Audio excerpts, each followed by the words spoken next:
I'm not. I didn't come here to talk. I came here to show y'all some stuff, man. Y'all probably. I haven't seen this. I haven't seen this much of it, and I just wanted to say, I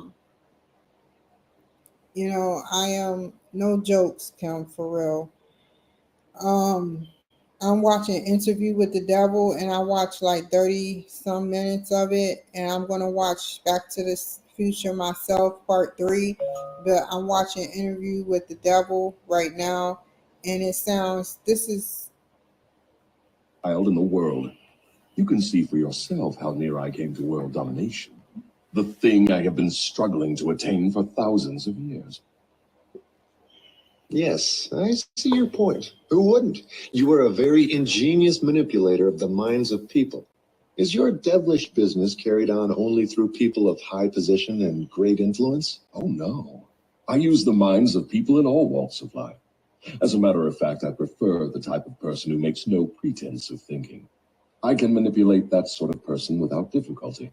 I could not control 98% of the people of the world if all people were skilled in thinking for themselves. I'm interested in the welfare of those people whom you claim to control. Therefore, I wish you to tell me all of the tricks by which you enter and control their minds. I want a complete confession from you, so begin with your cleverest trick. This is suicide you are forcing on me, but I am helpless. So settle down, and I will place in your hands the weapon by which millions of your fellow Earthbound will defend themselves against me. Tell me first about your most clever trick, the one you use to ensnare the greatest number of people. If you force me to give away this secret, it will mean my loss of millions of people now living, and still greater numbers of millions as yet unborn. I beg of you, permit me to pass this one question unanswered. So His Majesty the Devil fears a mere humble earthbound creature? Is that right? It is not right, but it is true. You have no right to rob me of my most necessary tool of trade. For millions of years, I have dominated earthbound creatures through fear and ignorance. Now you come along and would destroy my use of these weapons by forcing me to tell how I use them. Do you not realize that you will break my grip on every person who heeds this confession you are forcing from me? Have you no mercy? Have you no sense of humor? Have you no sportsmanship? Stop stalling and start confessing. Who are you to ask mercy of one whom you would destroy if you could? Who are you to talk of sportsmanship and a sense of humor? You, who by your own confession have set up a living hell on earth, where you punish innocent people through their fears and ignorance. As for minding my own business, that is just what I'm doing when I force you to tell how you control people through their own minds. My business, if it can be called a business, is helping to unlock the doors of the self-made prisons in which men and women are confined because of the fears you have planted in their minds. My greatest weapon over human beings consists of two secret principles by which I gain control of their minds. I will speak first of the principle of habit, through which I silently enter the minds of people. By operating through this principle, I establish, I wish I could avoid using this word, the habit of drifting. When a person begins to drift on any subject, he is headed straight toward the gates of what you earthbound call hell. Describe all the ways in which you induce people to drift. Define the word and tell us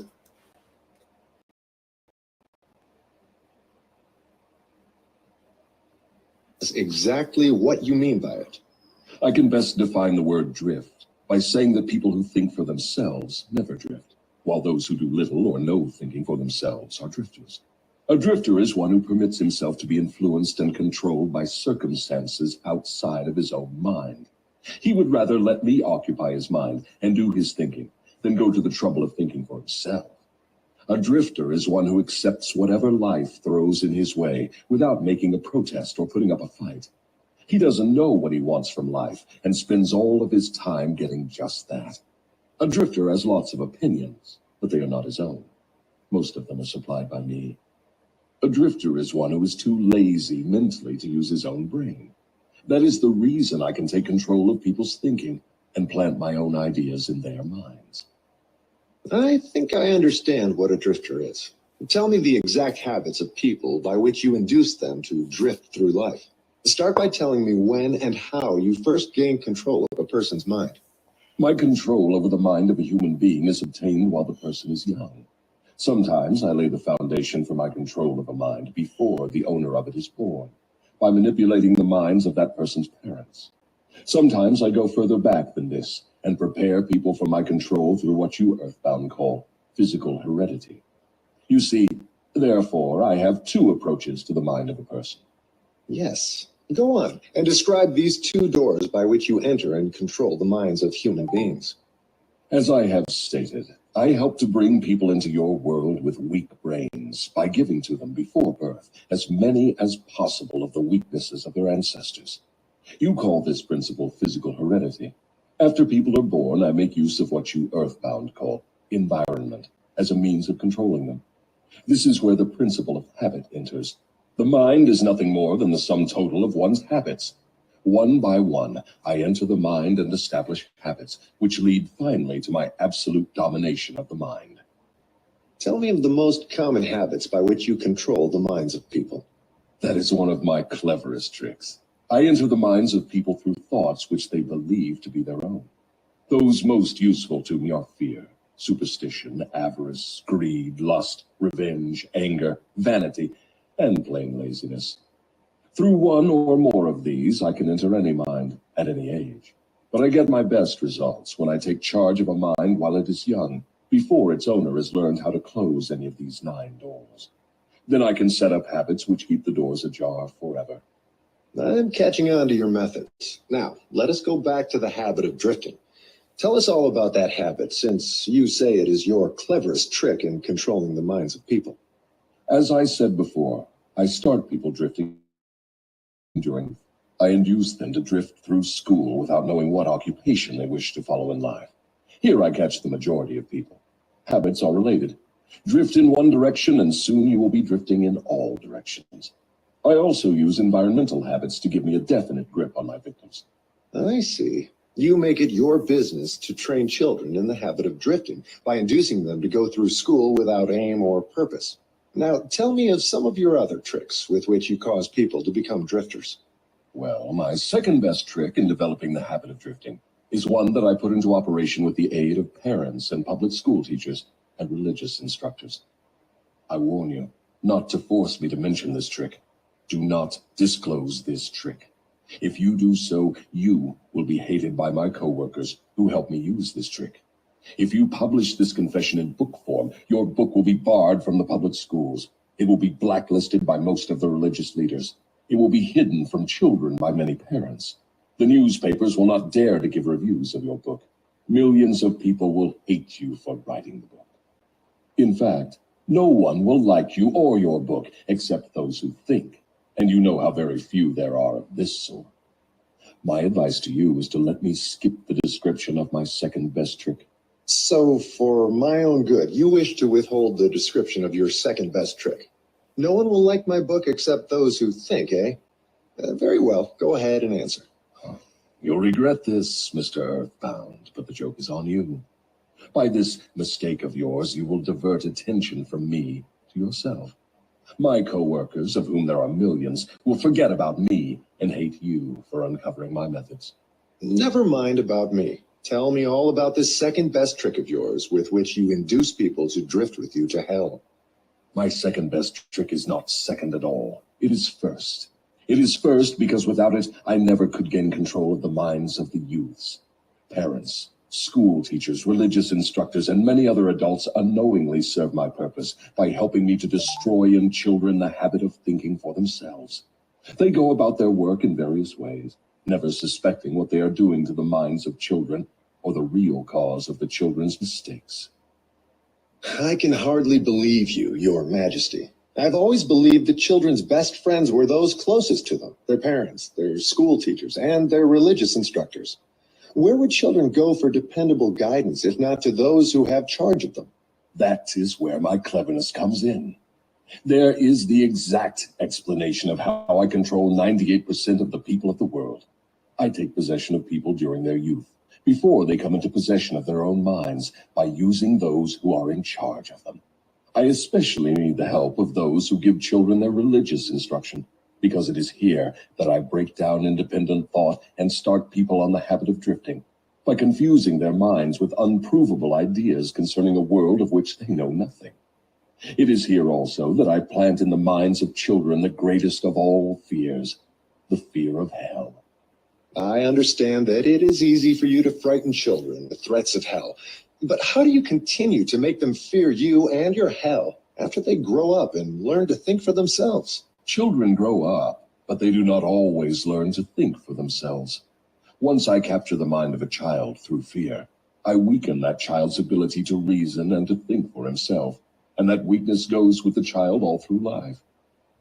Is that not taking unfair advantage of a human being by contaminating his mind before he comes into full possession of it? Everything is fair that I can use to further my ends. I have no foolish limitations of right and wrong. Might is right with me.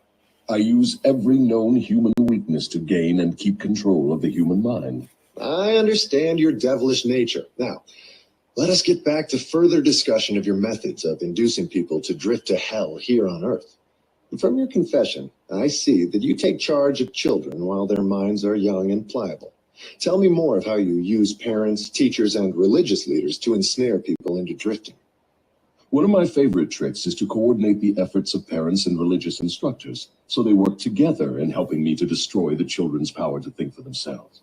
I use many religious instructors to undermine the courage and power of independent thought of children by teaching them to fear me. But I use parents to aid the religious leaders in this great work of mine. How do parents help religious leaders destroy their children's power to think for themselves? I never heard of such a monstrosity. I accomplish this through a very clever trick. I cause the parents to teach their children to believe as the parents do in connection with religion, politics, marriage, and other important subjects. In this way, as you can see, when I gain control of the mind of a person, I can easily perpetuate the control by causing that person to help me fasten it upon the minds of his offspring. In what other ways do you use parents to convert children into drifters? I cause children to become drifters by following the example of their parents, most of whom I have already taken over and bound eternally to my cause. In some parts of the world, I gain mastery over children's minds and subdue their willpower in exactly the same way that men break and subdue animals of lower intelligence. Just like It now. makes sense to teach their children to believe as the parents do in connection with religion, politics, marriage, and other important subjects. In this way, as you can see, when I gain control of the mind of a person, I can easily perpetuate the control by causing that person to help me fasten it upon the minds of his offspring. In what other ways do you use parents to convert children into drifters? I cause children to become drifters by following the example of their parents, most of whom I have already taken over and bound eternally to my cause. In some parts of the world, I gain mastery over children's minds and subdue their willpower in exactly the same way that men break and subdue animals of lower intelligence. It makes no difference to me how a child's will is subdued, as long as it fears something. I will enter its mind through that fear and limit the child's power to think independently. It seems that you go out of your way to keep people from thinking. Yes, accurate thought is death to me. I cannot exist in the minds of those who think accurately. I do not mind people thinking as long as they think in terms of fear, discouragement, hopelessness, and destructiveness. When they begin to think in constructive terms of faith, courage, hope, and definiteness of purpose, they immediately become allies of my opposition and are therefore lost to me. I'm beginning to understand how you gain control of the minds of children through the help of their parents and religious instructors, but I do not see how the school teachers help you in this damnable work. School teachers help me gain control of the minds of children, not so much by what they teach the children, as because of what they do not teach them. The entire public school system is so administered that it helps my cause by teaching children almost everything except how to use their own minds and think independently. I live in fear that someday some courageous person will reverse the present system of school teaching and deal my cause a death blow by allowing the students to become the instructors, using those who now serve as teachers only as guides to help the children establish ways and means of developing their own minds from within.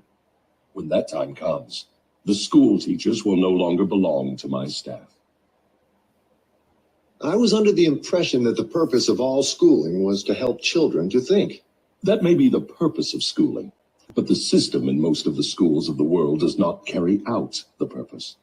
School children are taught not to develop and use their own minds, but to adopt and use the thoughts of others. This sort of schooling destroys the capacity for independent thought, except in a few rare cases where the children rely so definitely upon their own willpower that they refuse to allow others to do their thinking. Accurate thought is the business of my opposition, not mine. What relationship, if any, has your opposition with the homes, the churches, and the schools? Your reply to this question should be interesting. Here is where I make use of some more of my clever tricks. I cause it to appear that everything done by the parents, the school teachers, and the religious instructors is being done by my opposition. This diverts attention from me, while I manipulate the minds of the young. When religious instructors try to teach children the virtues of my opposition, they generally do so by frightening them with my name. That is all I ask of them. I kindle the flame of fear into proportions which destroy the child's power to think accurately. In the public schools, the teachers further my cause by keeping the children so busy cramming non-essential information into their minds, they have no opportunity to think accurately or to analyze correctly the things their instructors teach them. Do you claim for your cause all those who are bound by the habit of drifting? No. Drifting is only one of my tricks through which I take over the power of independent thought. Before a drifter becomes my permanent property, I must lead him on and ensnare him with another trick. I will tell you about this other trick after I finish describing my methods of converting people into drifters. Do you mean you have a method by which you can cause people to drift so far away from self-determination that they can never save themselves? Yes, a definite method, and it is so effective it never fails. Do I understand you to claim your method is so powerful your opposition cannot reclaim those whom you have permanently ensnared through drifting? I claim just that. Do you think I would control so many people if my opposition could prevent me? Nothing can stop me from controlling people except people themselves. Nothing can stop me except the power of accurate thought. People who think accurately do not drift on any subject. They recognize the power of their own minds. Moreover, they take over that power and yield it to no person or influence. Go ahead and tell me more of the methods by which you cause people to drift to hell with you. I cause people to drift on every subject through which I can control independent thought and action. Take the subject of health, for example. I cause most people to eat too much food, and the wrong sort of food. This leads to indigestion and destroys the power of accurate thought. If the public schools and the churches taught children more about proper eating, they would do my cause irreparable damage. Marriage. I cause men and women to drift into marriage without plan or purpose designed to convert the relationship into harmony. Here is one of my most effective methods of converting people into the habit of drifting. I cause married people to bicker and nag one another over money matters. I cause them to quarrel over the bringing up of their children. I engage them in unpleasant controversies over their intimate relationships and in disagreements over friends and social activities. I keep them so busy finding fault with one another that they never have time to do anything else long enough to break the habit of drifting. Occupation. I teach people to become drifters by causing them to drift out of school into the first job they can find, with no definite aim or purpose except to make a living. Through this trick, I keep millions of people in fear of poverty all their lives. Through this fear, I lead them slowly but surely onward until they reach the point beyond which no individual ever has broken the drifting habit. Savings. I cause people to spend freely and to save sparingly, or not at all, until I take complete control of them through their fear of poverty. Environment. I cause people to drift into inharmonious and unpleasant environments in the home, in their places of occupation, in their relationship with relatives and acquaintances, and to remain there until I claim them through the habit of drifting. Dominating thoughts. I cause people to drift into the habit of thinking negative thoughts. This leads to negative acts and involves people in controversies and fills their minds with fears, thus paving the way for me to enter and control their minds. When I move in, I do so by appealing to people through negative thoughts, which they believe to be their own. I plant the seeds of negative thought in the minds of people through the pulpit. the newspapers, the moving pictures, the radio, and all other popular methods of appeal to the mind. I cause people to allow me to do their thinking for them because they are too lazy and too indifferent to think for themselves. I conclude from what you say that drifting and procrastination are the same. Is that true? Yes, that is correct. Any habit which causes one to procrastinate, to put off reaching a definite decision, leads to the habit of drifting. Is man the only creature who drifts? Yes. All other creatures move in response to definite laws of nature. Man alone defies nature's laws and drifts when he wills. Everything outside the minds of men is controlled by my opposition, by laws so definite that drifting is impossible. I control the minds of men solely because of their habit of drifting, which is only another way of saying that I control the minds of men only because they neglect or refuse to control and use their own minds. This is getting to be pretty deep stuff for a mere human being. Let us get back to the discussion of something less abstract. Please tell me how this drifting habit affects people in the everyday walks of life, and tell me in terms the average person can understand. I would prefer to keep this interview up among the stars. No doubt you would. That would save you from being exposed. But let us come back to Earth. Tell me now what drifting is doing to us as a nation here in the United States. Frankly, I may as well tell you that I hate the United States as only the devil can hate. That is interesting. What is the cause of this hatred? The cause was born on July 4, 1776, when 56 men signed a document which destroyed my chances of controlling the nation. You know that document as the Declaration of Independence. Had it not been for the influence of that damnable document, I would now have a dictator running the country, and I would stop this right to free speech and independent thought that is threatening my rule on Earth. Am I to understand from what you say that nations controlled by self-appointed dictators belong in your camp? There are no self-appointed dictators. I appoint them all. Moreover, I manipulate them and direct them in their work. Nations run by my dictators know what they want and take it by force. Look what I have done through Mussolini in Italy. Look what I am doing through Hitler in Germany. Look what I am doing through Stalin in Russia. My dictators run those nations for me because the people have been subdued through the habit of drifting. My dictators do no drifting. That is why they rule for me the millions of people under their control. What would happen if Mussolini, Stalin, and Hitler... That is another trick of mine. Let us come back to the United States and learn something of what you were doing to convert people into the habit of drifting. Right now, I am paving the way for a dictatorship by sowing the seeds of fear and uncertainty in the minds of the people. Through whom are you carrying on your work? Mainly through the president. I am destroying his influence with the people by causing him to drift on the question of a working agreement between employers and their employees. If I can induce him to drift for another year, he will be so thoroughly discredited, I can hand over the country to a dictator. If the president continues to drift, I will paralyze personal freedom in the United States, just as I destroyed it in Spain, Italy, Germany, and England.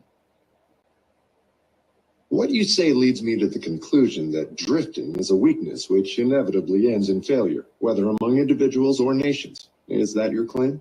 Drifting is the most common cause of failure in every walk of life. I can control anyone whom I can induce to form the habit of drifting on any subject. The reason for this is twofold.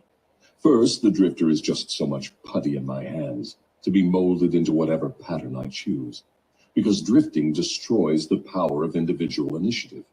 Second, the drifter cannot get help from my opposition, because the opposition is not attracted to anything so soft and useless. Is that why a few people are wealthy while the majority of people are poor? That is exactly the reason. Poverty, like physical illness, is a contagious disease. You find it always among the drifters, never among those who know what they want and are determined to get just that. It may mean something to you when I call your attention to the fact that the non-drifters, whom I do not control, and those who possess most of the wealth of the world, happen to be the same people. I have always understood that money was the root of all evil, that the poor and the meek would inherit heaven, while the wealthy would pass into your hands. What have you to say of that claim? Men who know how to get the material things of life generally know how to keep out of the hands of the devil as well. The ability to acquire things is contagious. Drifters acquire nothing except that which no one else wants. If more people had definite aims and stronger desires for material and spiritual riches, I would have fewer victims. I assume from what you say that you do not claim fellowship with the industrial leaders. Evidently, they are not friends of yours? Friends of mine. I'll tell you what sort of friends of mine they are. They have belted the entire country with good roads, thus bringing into close communion the people of both city and country. They have converted ores into steel, with which they have built the skeletons of great skyscrapers. They have harnessed electrical power and converted it into 1,000 uses, all designed to give man time to think. They have provided through the automobile personal transportation to the humblest citizen, thus giving to everyone the freedom of travel. They have provided every home with instantaneous news of what is happening in all parts of the world through the aid of the radio. They have reared libraries in every city, town, and hamlet, and have filled them with books, giving to all who read a complete outline of the most useful knowledge mankind has gathered from his experiences. They have given the humblest citizens. Hold on, y'all. I'm not. Ah, shit.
Oh, God.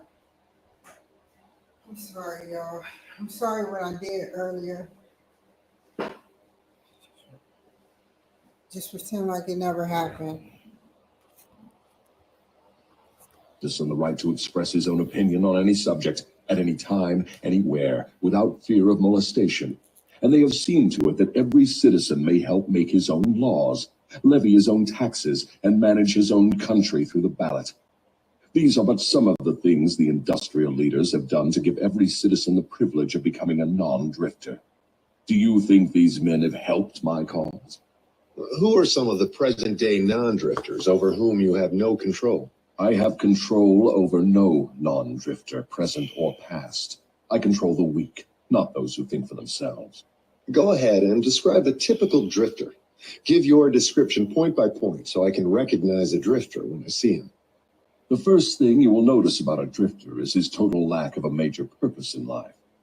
He will be conspicuous by his lack of self-confidence. He will never accomplish anything requiring thought and effort. He spends all he earns and more, too, if he can get credit. He will be sick or ailing from some real or imaginary cause, and calling to high heaven if he suffers the least physical pain. He will have little or no imagination. He will lack enthusiasm and initiative to begin anything he is not forced to undertake. And he will plainly express his weakness by taking the line of least resistance whenever he can do so. He will be ill-tempered and lacking in control over his emotions. His personality will be without magnetism, and it will not attract other people. He will have opinions on everything but accurate knowledge of nothing. He may be jack of all trades, but good at none. He will neglect to cooperate with those around him.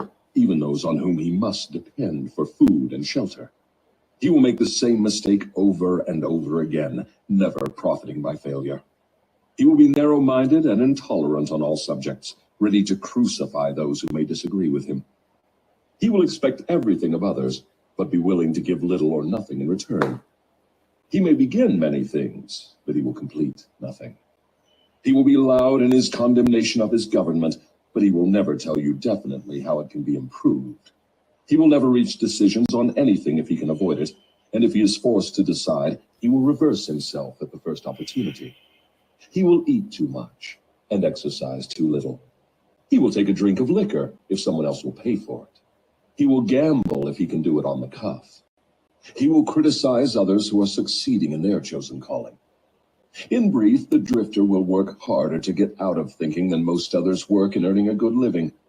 He will tell a lie rather than admit his ignorance on any subject. If he works for others, he will criticize them to their backs and flatter them to their faces. You have given me a graphic description of the drifter. Please now describe the non-drifter so that I may recognize him on sight. The first sign of a non-drifter is this. He is always engaged in doing something definite, through some well-organized plan which is definite. He has a major goal in life toward which he is always working, and many minor goals, all of which lead toward his central scheme. The tone of his voice, the quickness of his step, the sparkle in his eyes, the quickness of his decisions clearly mark him as a person who knows exactly what he wants and is determined to get it, no matter how long it may take, or what price he must pay. If you ask him questions, he gives you direct answers and never falls back on evasions or resorts to subterfuge. He extends many favors to others, but accepts favors sparingly, or not at all. He will be found up front, whether he is playing a game or fighting a war. If he does not know the answers, he will say so, frankly. He has a good memory, never offers an alibi for his shortcomings. He never blames others for his mistakes, no matter if they deserve the blame. He used to be known as a go-getter, but in modern times he is called a go-giver. You will find him running the biggest business in town, living on the best street, driving the best automobile, and making his presence felt wherever he happens to be. He is an inspiration to all who come into contact with his mind. The major distinguishing feature of the non-drifter is this. He has a mind of his own and uses it for all purposes. Is the non-drifter born with some mental, physical, or spiritual advantage not available to the drifter? No. The major difference between the drifter and the non-drifter is something equally available to both. It is simply the prerogative right of each to use his own mind and think for himself. What brief message would you send to the typical drifter if you wished to cure him of this evil habit? I would admonish him to wake up and give. Give what? Some form of service useful to as many people as possible. So the non-drifter is supposed to give, is he? Yes, if he expects to get. And he must give before he gets. Some people doubt that you exist. I wouldn't worry about that if I were you. Those who are ready to be converted from the habit of drifting will recognize the authenticity of this interview by its soundness of counsel. The others are not worth the trouble it would take to convert them. Why do you not try to stop me from publishing this confession I'm wringing from you? Because that would be the surest of all ways to guarantee you will publish it. I have a better plan than trying to suppress publication of my confession. I will urge you to go ahead with the publication, then sit back and watch you suffer when some of my faithful drifters begin to make things hot for you. I will not need to deny your story. My followers will do that for me. See if they don't. If this confession of yours stopped right here, your statement would be sound. But fortunately for millions of your victims who will gain their release because of your confession, this interview will continue until you have supplied me with the weapon by which you will eventually be restrained from domination of people through their fears and superstitions. Remember, Your Majesty, your confession has just begun. After I wring from you a description of the methods by which you control people, I will force you also to give the formula by which your control can be broken at will. It is true I shall not remain here long enough to defeat you, but the published word I leave behind me will be deathless because it will consist of truth. You fear the opposition of no individual because you know it will be short, but you do fear truth. You fear truth and nothing else, for the reason it is slowly but definitely giving human beings freedom from all manner of fear. Without the weapon of fear, you would be helpless and entirely unable to control any human being. Is that true or false? I have no alternative but to admit that what you say is true. Now that we understand each other, let us go ahead with your confession. But before we continue, I may as well take time out to do a little boasting on my own account, now that you have had your fling at it. I will confine myself to one question, the answer to which will give me all the satisfaction I want. Is it not true that you control only the minds of those who have allowed the drifting habit to be fixed upon them? Yes, that is true. I have already admitted this truth in a dozen or more different ways. Why do you tantalize me by repeating the question? There is power in repetition. I'm forcing you to repeat the highlights of your confession in as many different ways as possible, so your victims may check this interview and determine its soundness by their own experiences with you. That is one of my little tricks. Do you approve of my method? You couldn't be setting a trap for me for the purpose of doing some more boasting, could you? I am asking the questions and you are doing the answering. Go ahead now and confess why you are powerless to stop me from forcing this confession from you. I want your confession for aid and comfort to victims of yours whom I intend to release from your control the moment they read your confession. I am powerless to influence or control you because you have found the secret approach to my kingdom. You know that I exist only in the minds of people who have fears. You know that I control only the drifters who neglect to use their own minds. You know that my hell is here on earth and not in the world that comes after death. And you know also that drifters supply all the fire I use in my hell. You know that I am a principle or form of energy which expresses the negative side of matter and energy, and that I am not a person with a forked tongue and a spiked tail. You have become my master because you have mastered all your fears. Lastly, you know that you can release all of my earthbound victims whom you contact, and this definite knowledge is the blow with which you will deal me the greatest damage. I cannot control you because you have discovered your own mind, and you have taken charge of it. There now, Mr. Earthbound, that confession should feed your vanity to the bursting point. That last dart was unnecessary.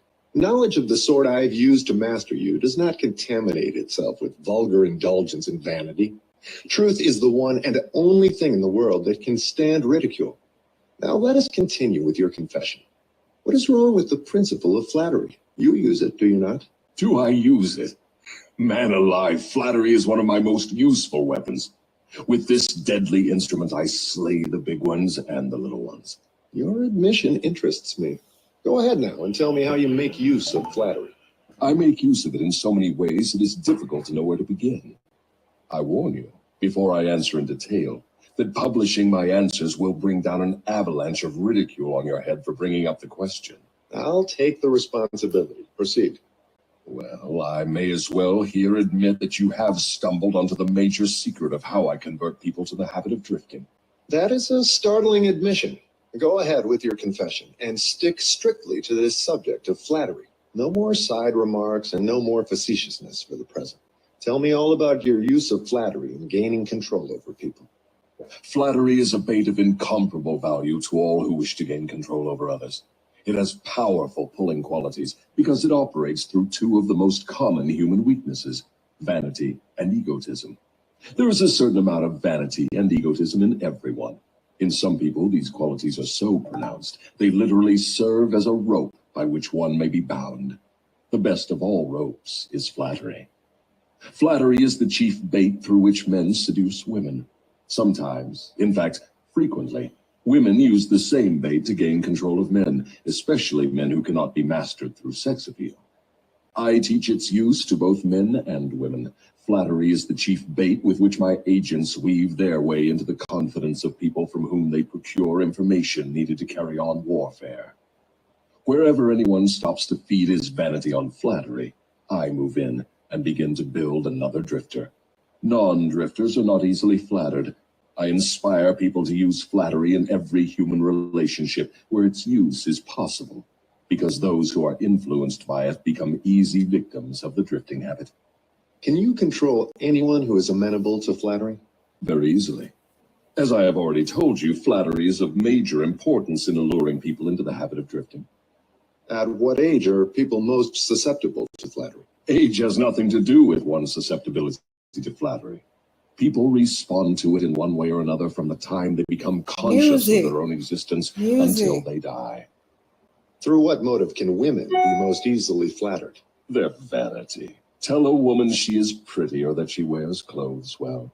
What motive is most effective in harpooning men? Egotism, with a capital E.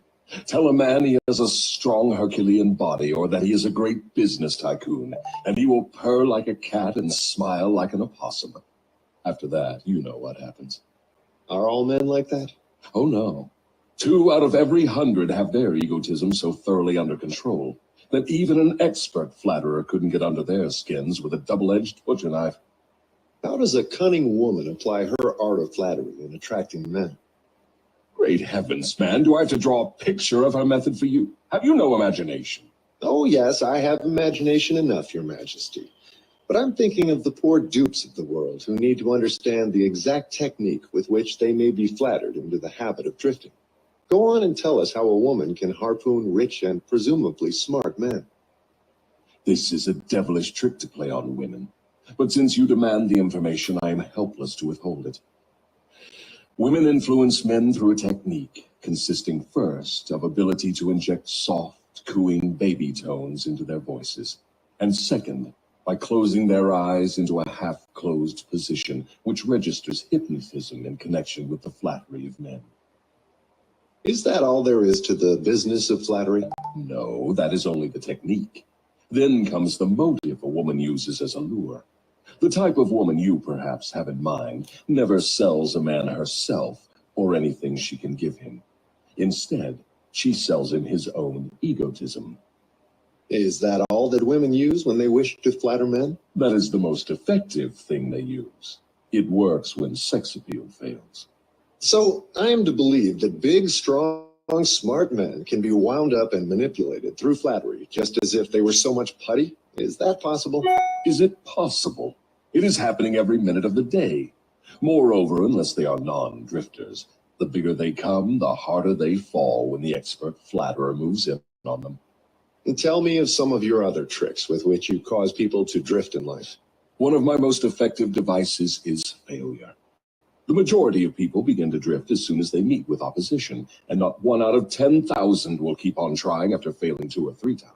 So it is your business to induce people to fail whenever you can. Is that correct? You have it right. Failure breaks down one's morale, destroys self-confidence, subdues enthusiasm, dulls imagination, and drives away definiteness of purpose. Without these qualities, no one can permanently succeed in any undertaking. The world has produced thousands of inventors with abilities superior to that of the late Thomas A. Edison.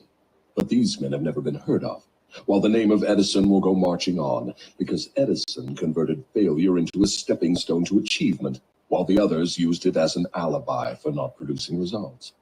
Is the capacity to surmount failure without being discouraged one of Henry Ford's chief assets? Yes, and this same quality is the chief asset of every man who attains outstanding success in any calling.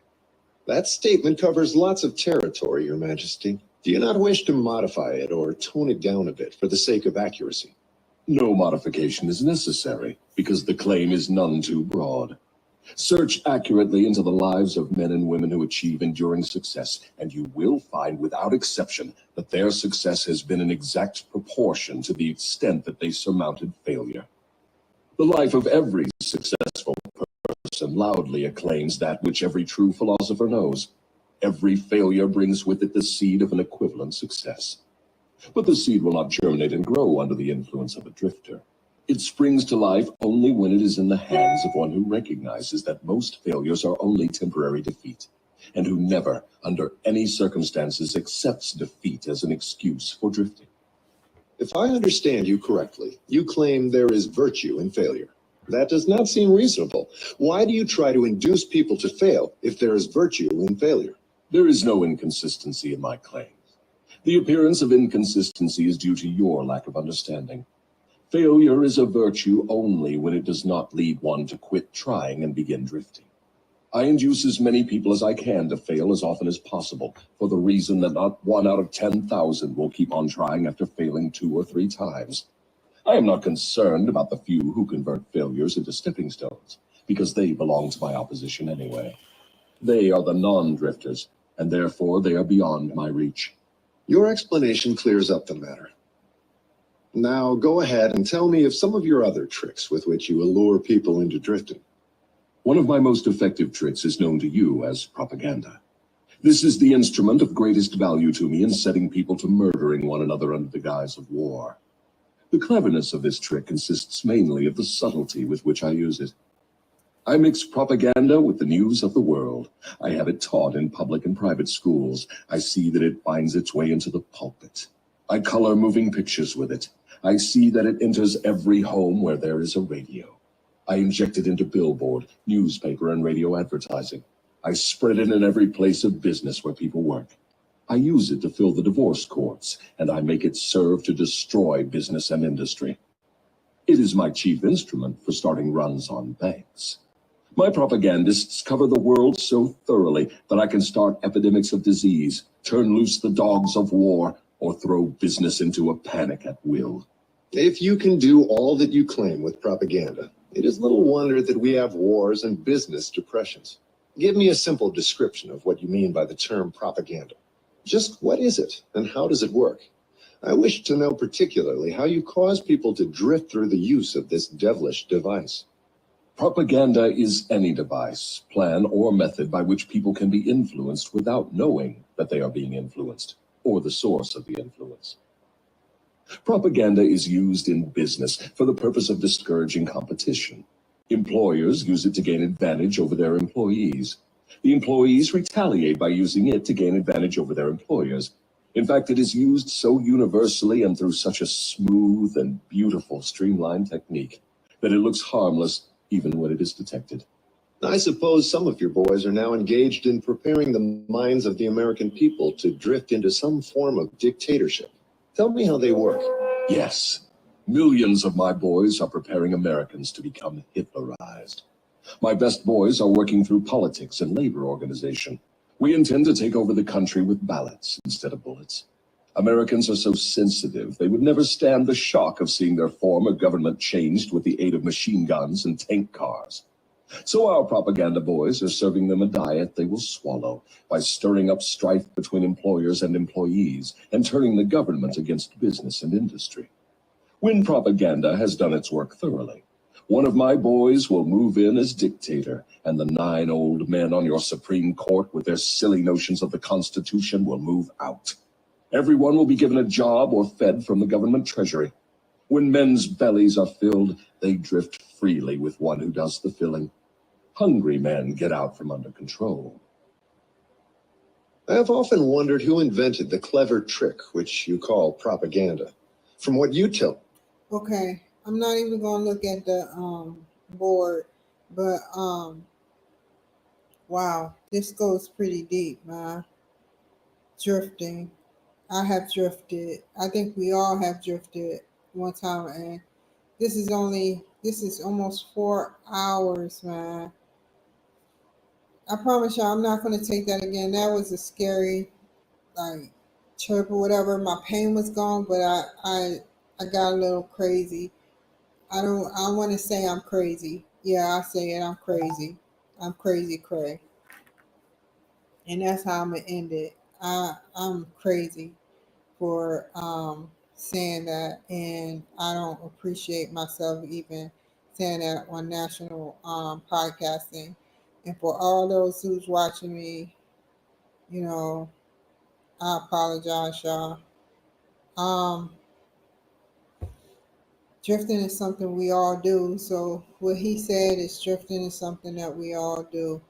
And I apologize to those, just the drugs, man. That's why I don't really mess with any drugs, but it was over the counter, and it takes my pain away. So what I plan to do next time I do take it, I will be not on here to help with pain. I'm not going to do that, and it's going to be most likely at nighttime with the rest of my medication. As long as I don't show up no drug test being THC or any other drugs, I'm good. I'm not doing any other drug. I put that on God. I put that on the Bible. You know, I'm not doing anything. All I'm doing is the over the counter mushrooms. I can show you the packet, um, but I don't want to show it because I feel bad. I only took one and one of the chocolates, and that's it, man. So it is what it is. It happened. I was wrong. This is why I'm different. I would have never did that. You know, I tomorrow is going to be a better day. I'm not living in fear of how people would think about me, but I need to make sure I keep my page going. Um, that's why sometimes it'll come to me and sometimes it don't. Like for instance, me going back, swiping back and forth on my computer, for some reason that gives me some sort of fake knowledge. I can't prove it just like they can't prove it. They can't prove what's in the Bible other than word of mouth, and I can't prove what I said was real. So, how can you prove it? You got artifacts that talk about it, but that could be just stories and stories that stuck with each other in movies. We don't know what this is, man. And like he said, if you get somebody saying that, you are in hell, what I'm saying, like you're gonna be scared not to go to hell and you're gonna pray to the wrong God, like I've been saying, you know. That's how I feel, man. I try to look up the Bible in every internet and every internet browser wanted me to pay for it. You know, it's a terrible thing, man. You go to hotel rooms and hotel rooms don't have the Bible no more. Or they burnt it with the coffee cup or of the cigarette cup or something. This is real, man, but I'm fake. I'm fake. I'm not a fake person. I am a fake person. I don't know what I'm talking about. This ticker is at 001. I could be wrong. I am wrong. You know, it's no way I can think about this in my imagination, but I can say I am a thinker. You need to watch this interview with the devil. I stop at 58:52. Um, like I said, man, that made me look bad right there. That made me look real bad because you got all these people, dictators out here, um, we don't know who's who. I can't say I wasn't there when the earth created. I can't say who I am, and I don't know who I am. I'm just somebody that done been through some stuff, and I don't know what else to say. I'm just somebody who's been through stuff. My paranoia got the best of me. That's all. That's all. Like I said, I suffer from mental illness and my paranoia got the best of me. Okay? Okay. Um,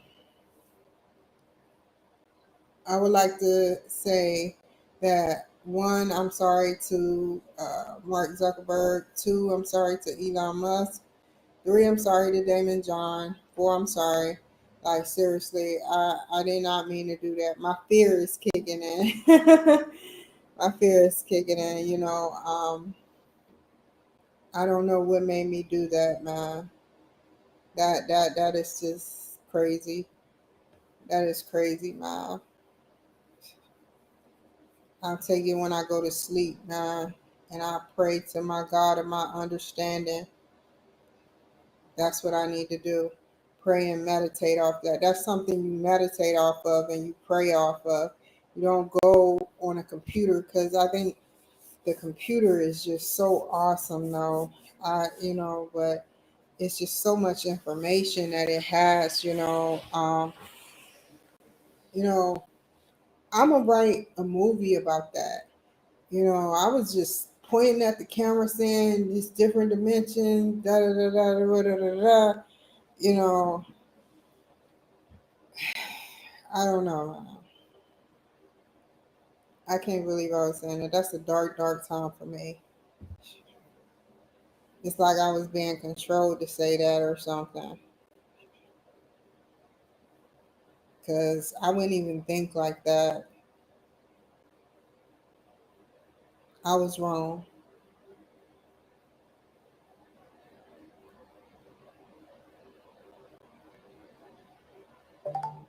So, yeah. I was going to watch Back to the Future, but I have it on just in case. I can't watch it on the television, you know. But I want you to do some thinking. I want you to do some long thinking. It has nothing to do with anybody like Facebook or any of that.